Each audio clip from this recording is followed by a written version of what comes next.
हरे कृष्णा। आज हम पढ़ेंगे 10, 11, 12 तीन श्लोक। वीतराग भय क्रोधा मन्मया मामुपाश्रिता बहवो ज्ञान तपसा पूता मत भाव मागता।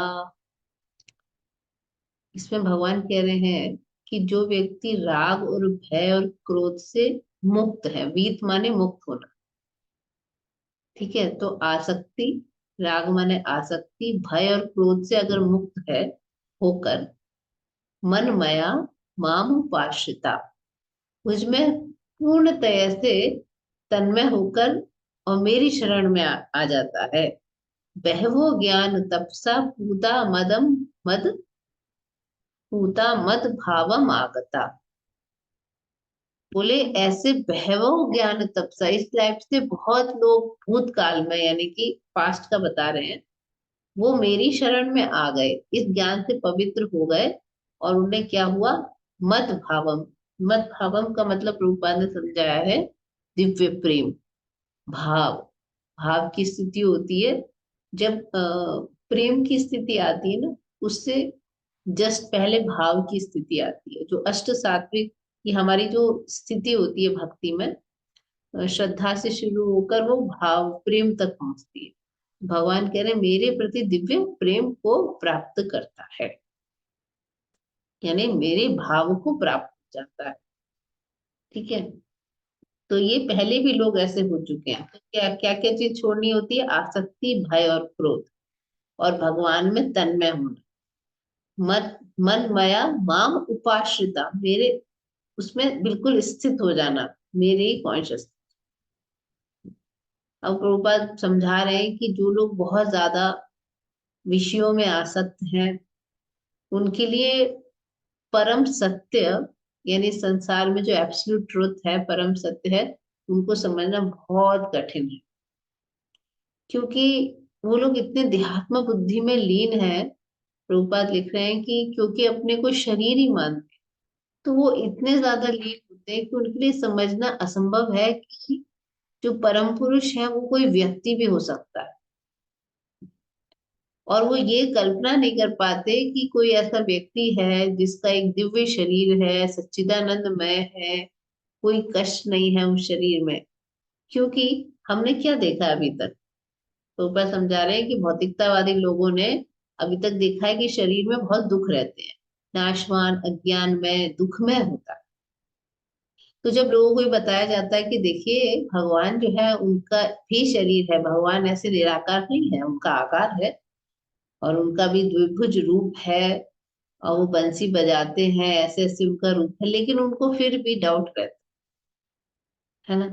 क्योंकि उनके हिसाब से शरीर दुखवान है, ऐसा ही उनका अनुभव रहा है। क्योंकि हम सबके जो शरीर हैं उसमें कोई ना कोई बीमारी लगी रहती है, ऐसा कोई बहुत ही आनंद का कारण नहीं है। कभी कुछ बीमारी हो जाती है, कभी बुखार, कभी कुछ।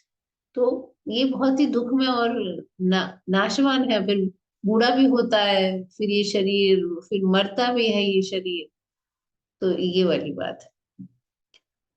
तो वो क्या करते हैं? वो भगवान को निराकार और वो ये सोचते हैं, इतने मेटेरियल चीजों से वो होते हैं, उसमें अटैच होते हैं, कि वो सोचते हैं कि अगर मैंने यहाँ संसार के दुखों से मुक्ति पा ली तो मैं वापस पुरुष, मतलब ये मैं बॉडी नहीं रखना चाहता। इतने वो बॉडी के चक्कर से डर जाते हैं और वो सोचते हैं कि बॉडी रखना नहीं, मतलब हम आत्मा होकर मिल जाना है भगवान, मिल जाना। क्यों? जैसे उनको अगर बताया जाता है कि देखो भगवान के धाम में भी आप जाओगे तो आपका ये रूप होगा, तो वो डर जाते, नहीं नहीं, अब हमें कोई रूप ही नहीं चाहिए, हम तो जी भगवान में जो है लीन हो जाना चाहिए। वो ऐसे कहते हैं कि जैसे समुद्र में बुलबुले उठे पानी के और टूट के वापस समुद्र में मिल गए, ऐसे ही हम भगवान से निकले, यानी कि वो भगवान को क्या मानते हैं? सिर्फ एक लाइट मानते हैं, निराकार मानते हैं, कि हम वहां से निकले और वापस उसी में मिल जाना चाहते हैं, उसी लाइट। जिसको कहते हैं ब्रह्म ज्योति। तो ये है कि ये वैसे चरम सीमा है अध्यात्म में, जो भगवान से अलग रहना चाहते हैं उसमें। तो उसके बाद ये बताया है कि ये प्रभुपाद लिख रहे हैं, बड़ी भयानक स्थिति है, कोई व्यक्ति अगर भगवान में मर्ज होना चाहता है और उनकी सेवा उनके धाम में जाके नहीं करना चाहता। तो अच्छा, इसके अलावा एक दूसरी कैटेगरी होती है जिनको कोई मतलब नहीं आध्यात्मिक जीवन को, कुछ नहीं समझ पाते। ठीक है। नहीं, वो फर्स्ट कैटेगरी होती है जिनको कोई मतलब नहीं। ये जो थर्ड कैटेगरी बता रहे हैं, इसमें प्रभुपाद कह रहे हैं कि उनको उनको एक्चुअली स्पिरिचुअलिटी की कोई समझ ही नहीं होती। और वो बहुत ज्यादा ना, बहुत सारे इज्म पढ़ के, अच्छा ये तरीका है, ये भी कुछ होता है, ये दार्शनिक चिंतन है, बहुत सारी जगह पढ़ते हैं, बहुत सारी जगह जा जाके देखते हैं। तो वो उसमें ऑब्वियसली हर जगह सेम तो होता नहीं, तो वो ऊब जाते हैं, गुस्सा हो जाते हैं, फिर वो ये निष्कर्ष निकालते हैं कि देयर इज नो रीजन, मतलब कोई सुप्रीम नहीं है। एटलीस्ट जो निराकारवादी है ये तो मानते हैं कि परब्रह्म है और हम उसमें लीन हो जाएंगे। ये तो वो कुछ नहीं मानते। ये कहते हैं कि जब मर जाएंगे तो हम शून्य में मिल जाएंगे, शून्य में। ये हो गए ये। उसके बाद तीसरे टाइप के होते हैं, उन्हें इतनी भौतिकता में आसक्ति होती है, मतलब वो इतने अपने सुबह से लेके रात काम, दिन रात काम में अपने लगे रहते हैं, उनको कोई मतलब ही नहीं है भगवान की तरफ, अपनी स्पिरिचुअल लाइफ की तरफ। तो ये क्या करते हैं, ये इस टाइप के होते हैं जनरली, ऐसी होती है आजकल। तो बहुत ज्यादा पब्लिक ऐसी हो गई, वो लोग विश्वास नहीं करते। कुछ लोग ऐसे होते हैं जो सारे आध्यात्मिक चिंतनों से गुस्सा होकर हर चीज पे उनको डाउट रहता है, अविश्वास करते हैं। जो इस टाइप के लोग होते हैं जो हर चीज में अविश्वास करते हैं कि ये सच नहीं, ये सच नहीं, वो लोग कई बार जो है इंटॉक्सिकेशन करते हैं, यानी कि जो नशे की चीज लेते हैं। और नशे की चीज लेने से कभी कभी उनको हेलुसिनेशन होते हैं, यानी उन्हें कभी कोई लाइट दिखती है, कभी कुछ उन्हें आनंद आता है ना। तो उनको, उनके जो बुद्धि है वो भ्रमित हो जाती है, और उनको ऐसा लगता है मुझे बहुत ज्ञान हो गया है स्पिरिचुअलिटी का, वो उसको स्पिरिचुअलिटी समझ लेते हैं। जिसका स्पिरिचुअलिटी से कोई मतलब नहीं, लेकिन उन्हें जो थोड़ा आनंद आता है, या कुछ उन्हें ऐसा लगता है, कुछ आवाजें आती, कुछ दिखाई देता है, कुछ ऐसा लगता है लाइट है सब में, या और भी कुछ इसी टाइप के बहुत सारे सिम्टम्स होते होंगे, तो उनको वो सोचते हैं कि यही स्पिरिचुअलिटी है। तो प्रभुपाद कह रहे हैं कि इन तीनों आसक्तियों से छुटकारा पाना ही बहुत इंपॉर्टेंट है। ये सब भौतिक जगत के प्रति आसक्ति दिखाता है, ये तीनों टाइप। तो पहले टाइप के फिर प्रभुपाद ने फिर से लिखा है कि ये लोग आध्यात्मिक जीवन की पूरी तरीके से उपेक्षा करते हैं, बहुत भौतिकतावादी। दूसरे टाइप के होते हैं जो ये मानने को तैयार नहीं भगवान का साकार रूप है, वो भ्रम में ही लीन हो जाना चाहते हैं।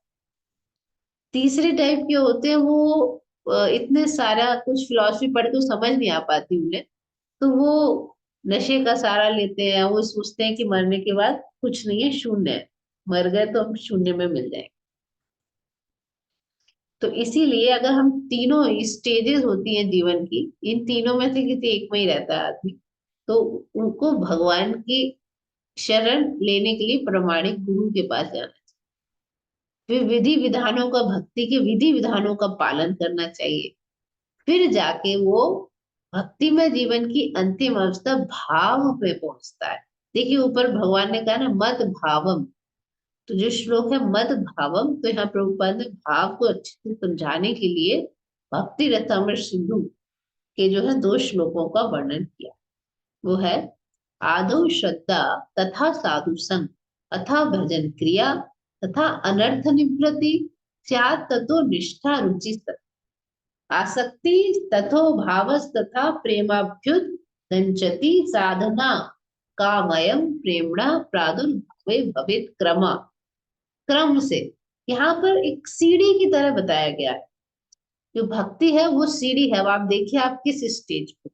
आदम श्रद्धा, स्टार्टिंग में ना थोड़ी बहुत श्रद्धा होती है उसको, उसकी थोड़ी इच्छा होती है स्पिरिचुअलिटी को जानने की, क्या है क्या नहीं है। और जो श्रद्धा होती है भगवान में उतनी पूर्ण रूप से नहीं होती है, थोड़ी कच्ची श्रद्धा होती है, लेकिन होती है। उसके बाद आदो श्रद्धा तथा साधु संग। तो जब श्रद्धा होगी तो फिर क्या करेगा, वो अपने वो स्पिरिचुअल लोगों को ढूंढेगा, उनसे बात करेगा। ऐसा सबके साथ होता है। जिनमें थोड़ी बहुत श्रद्धा होती है और थोड़ी डिजायर होती है स्पिरिचुअलिटी में जाने की, तो वो ऐसे लोगों का संग करने का प्रयास करते हैं जो उनको गाइडेंस दे, उसको साधु संग। फिर है भजन क्रिया। भजन क्रिया में क्या होता है, फिर वो अभी तो वो दीक्षा लेता है। ये स्टार्टिंग है, इनिशिएशन इंग्लिश में बोलते हैं, यानी अब उसकी भक्ति जीवन की शुरुआत होती है, दीक्षा लेने के बाद होती है। और फिर वो भजन क्रिया शुरू करता है, भजन क्रिया गुरु के निर्देशन। ठीक है। उसके बाद फिर है अनर्थ निवृत्ति। अब भजन क्रिया करते करते वो जो संसार की आसक्ति है उसकी कम होने लगती है, इसको अनर्थ कहते हैं। राग द्वेष ये सब कम होने लगता है, सब कम होने लगता है।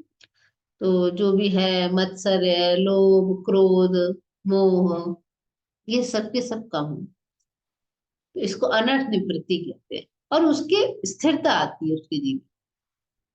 तो फिर क्या होता है, जब हम आसक्ति है, उसके नेक्स्ट स्टेज होती है रुचि। तो उसको अब भगवान के विषय में सुनने में ना रुचि आने लगती है। ऐसे नहीं एक के बाद एक होता है, जैसे जैसे अनर्थ निवृत्ति होती जाती है, जिस जिस लेवल पर, उस लेवल पर रुचि विकसित होती जाती है। ऐसे नहीं पूर्ण रूप से अनर्थ निवृत्ति होगी फिर रुचि विकसित होगी। जितने अनुपात में अनर्थ निवृत्ति हो जाती है, उतने ही अनुपात में रुचि विकसित हो जाती है भगवान के प्रति। यानी रुचि माने टेस्ट आने लगता है, टेस्टी लगता है ना। तो वो भगवान के विषय में, उनका नाम सुनने में टेस्ट आने लगता है, भगवान की लीला में मजा आने लगता है। और उसके बाद आ जाता है, रुचि के बाद आ जाती है आसक्ति। ठीक है। इससे पहले एक स्टेज निष्ठा भी आती है। निष्ठा, निष्ठा का मतलब है अनर्थ निवृत्ति जितनी होती है उतनी उतनी हमारी जो है निष्ठा बढ़ती जाती है। निष्ठा, श्रद्धा का मतलब है कोमल श्रद्धा। निष्ठा माने पक्की वाली श्रद्धा। ठीक है। तो यहाँ पर रुचि के बाद आसक्ति बताया है। तो जो आसक्ति है, भगवान में आसक्ति, यानी कि आसक्ति होती है ना, बच्चों में आसक्ति, इसमें घर वालों में आसक्ति, तो आसक्ति हमारी गाढ़ होने लगती है। फिर भाव की स्टेज में आते हैं, भाव। और जो भगवत प्रेम है वो हाईएस्ट स्टेज है। कृष्ण प्रेम की की स्टार्टिंग की स्टेज भाव होती है। ठीक है। तो भाव की स्टेज में पहुंचने का मतलब है कि किसी व्यक्ति ने कितनी अनंत वृद्धि की होगी तब वो भाव की स्टेज पे पहुंचा हो। ठीक है। तो इसी को कहते हैं, ये एक सीढ़ियों की तरह एक तरह से देख सकते हो आप। तो लेकिन इसका मतलब ये नहीं है कि पहले अनर्थ निवृत्ति होगी फिर ही आप और स्टेजेस में आगे जाओगे, वो साथ साथ। तो यहाँ पे ये बताया है कि जब कोई व्यक्ति प्रेम की स्थिति में पहुंच जाता है, वो हाईएस्ट स्टेज है, गोपियां उसी स्टेज पे होती है, तो वो हमेशा लीन रहता है प्रेम और भक्ति में भगवान। और ये जो विधियां है ना, ये बहुत स्लो प्रोसेस है। ये एकदम से नहीं होता है, इसको टाइम लगता है, क्योंकि हमारी गंदगी भी बहुत ज्यादा है ना, उसी सफाई में, अनर्थ निवृत्ति में बहुत टाइम लगता है। जितनी जितनी अनर्थ निवृत्ति होगी उतना उतना, अनर्थ निवृत्ति माने हृदय में जो संसार के प्रति अटैचमेंट है, ये सब कम होने। ठीक है। तो उतने उतने वो ऊपर प्रगति करेगा। और जब हम ऐसे पहुंचते हैं, वो व्यक्ति ना तो उसको भौतिक आसक्ति होती है, ना उसे भय होता है कि भगवान कोई पुरुष या मतलब मैं क्यों व्यक्ति बनूं, और ना उसे शून्यवाद से कोई मतलब होता है। तभी आप मुक्त हो सकते हैं और अंत में उसे भगवान के धाम की प्राप्ति हो जाती है। कितना सुंदर प्रभुपाद ने तात्पर्य दिए, एकदम अच्छे से समझ। अब क्या कह रहे हैं भगवान, ये यथा माम प्रपद्यन्ते तांस्तथैव भजाम्यहम् मम वर्तमानुवर्तन्ते मनुष्यः पार्थ सर्वशः। ये यथा माम प्रपद्य, जो जिस भाव से अब मेरी शरण लेता है, ताम तथैव भजामि अहम।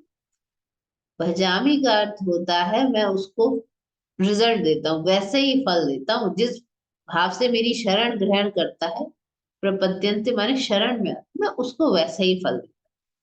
मम वर्तमानु वर्तन्ते, वर्तम अनुवर्तनते, यानी कि वो सब मेरे ही बात का जो है क्या करते हैं, अनुगमन करते हैं। जो भी करता है एक्चुअली में वो मुझे ही फॉलो कर रहा हूं। अब इसमें प्रभुपाद समझाएंगे क्या। यहाँ प्रभुपाद ये समझा रहे हैं कि लोग जो है ना अलग अलग लेवल पे अलग अलग भगवान के अलग अलग स्वरूपों को खोज रहे हैं। कोई कहता है कि भगवान निर्विशेष ब्रह्म ज्योति में है, कोई कहता है नहीं तो वो कण कण में परमात्मा रूप में चतुर्भुज रूप में विद्यमान है, और कोई साक्षात भगवान का जो पूर्ण है, भगवान का अगर आपको रियलाइजेशन हो गया तो आप परमात्मा भी कण कण में समझ जाओगे, और उनके शरीर से निकलने वाली ज्योति है ब्रह्म ज्योति उसे भी समझ जाओगे। ठीक है, तो वो पूर्ण रूप से रियलाइजेशन। तो लेकिन हर आदमी अपने अपने हिसाब से तुष्ट होता रहता है। भगवान कहते हैं वो सब कुछ भी मैं ही देता हूँ उनको, जो तुष्टि है या जो मेरे मार्ग, वो सब एक्चुअली में मेरे ही मार्ग का अनुसरण कर। प्रभुपाद समझा रहे हैं कि भगवान के धाम में जो भगवान के जो शुद्ध भक्त हैं, वो दिव्य भाव में भगवान के साथ उनके कई कई भाव है। वहां कोई मोनोटोनस नहीं है जीवन कि बोरिंग है क्या भगवान के धाम में जीवन। No, not at all. कुछ लोग पूछते हैं टीवी होगा कि नहीं, सीरियल वीरियल आते होंगे कि नहीं। वहां पे उसकी आवश्यकता ही नहीं है। बहुत लोअर ग्रेड का जो है।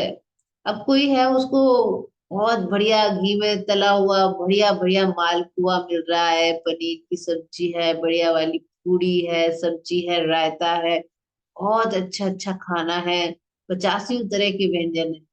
वो कहता है क्या वहां पर सूखी रोटी है क्या? तो कोई सूखी सूखी रोटी का मतलब ही क्या है? नहीं होगा। भगवान के धाम का जो आनंद का लेवल है वो बहुत हाई है। हम अपने वो सूखी रोटी वाला फंडा वहां लगाना चाहते हैं। वहां सूखी रोटी मिलती है क्या? नहीं मिलती वहां सूखी रोटी। वहां बढ़िया खाना मिलता है ना। तो यही वाली बात है। तो भगवान के धाम में भी ना बहुत सारे रस होते हैं। तो अगर कोई भगवान को परम स्वामी की तरह मानता है तो भगवान उसको वैसे ही रेसिप्रोकेट करते हैं। अगर कोई कहता है आप तो मेरे फ्रेंड हैं, सखा है, तो भगवान वैसे ही आदान प्रदान करते हैं। कोई उन्हें अपना बेटा मानता है तो भगवान माँ का दर्जा देते हैं। कोई प्रेमी की तरह मानता है जैसे गोपियां, तो वैसे ही भगवान रेसिप्रोकेट करते हैं। इतने अलग अलग भाव है। तो जो जिस भाव से भगवान की शरण में जाता है उसी भाव से भगवान उसके साथ रेसिप्रोकेट करते हैं। कोई उन्हें अगर देखिए सबसे पहला है कि उनको निराकार मान लेना, दूसरा है कण कण, तीसरा है उनको पर्सनल रियलाइजेशन। लेकिन पर्सनल रियलाइजेशन में भी कई प्रकार के रस होते हैं। पर्सनल रियलाइजेशन में कोई दास्य भाव से जाता है, कोई सखा भाव से जाता है, कोई वात्सल्य यानी माता पिता समझता है अपने को भगवान का, कोई प्रेमी के रूप। तो इस प्रकार से सब में वो करते हैं। तो उसी हिसाब से वो उनको फल देते हैं। और इस जगत में भी ऐसे ही करते। तो यहाँ पे यही है, प्रभुपाद ने एक चीज ये बोली है कि अगर कोई व्यक्ति अपना जो है अस्तित्व मिटा के भगवान में मिल जाना चाहता है, साइड जो मुक्ति चाहता है, तो एक तरह से स्पिरिचुअल सुसाइड। सुसाइड क्या होता है? आदमी मर जाता है, शरीर छोड़ देता है। उसी प्रकार से आप अपना आध्यात्मिक शरीर छोड़ के स्पिरिचुअल सुसाइड ही कर रहे हो। अगर आप मिल जाना चाहते हो, तो चाहते हैं भगवान के तेज में मिल जाए, उसी में लीन हो जाए। तो वो भगवान की सगुण भक्ति का आनंद प्राप्त नहीं कर पाते। जो आनंद भगवान के धाम में है वो प्राप्ति नहीं कर पाते। तो अगर मान लीजिए कोई व्यक्ति लीन हो भी गया ब्रह्म ज्योति में, बहुत कठिन होता है वो भी बहुत ज्यादा, लेकिन अगर उसका इतना स्ट्रांग नहीं था तो उसके अंदर इच्छाएं जो है रह जाती, तो वापस से मेटेरियल वर्ल्ड में आती। ये प्रॉब्लम, वहां से वैकुंठ लोक में नहीं जा सकता, वापस आना पड़ेगा। फिर अगर वो भौतिक कार्य करने में लिप्त हो गया तो फिर छूट जाएगा उसका वो भी। और अगर वो भक्ति करने लगा, हो सकता है पॉसिबिलिटी भक्ति में लग जाए तो भगवान के जा सकता। तो जो सकाम कर्मी होते हैं, कर्म करना चाहते हैं, भगवान उसका फल देते हैं।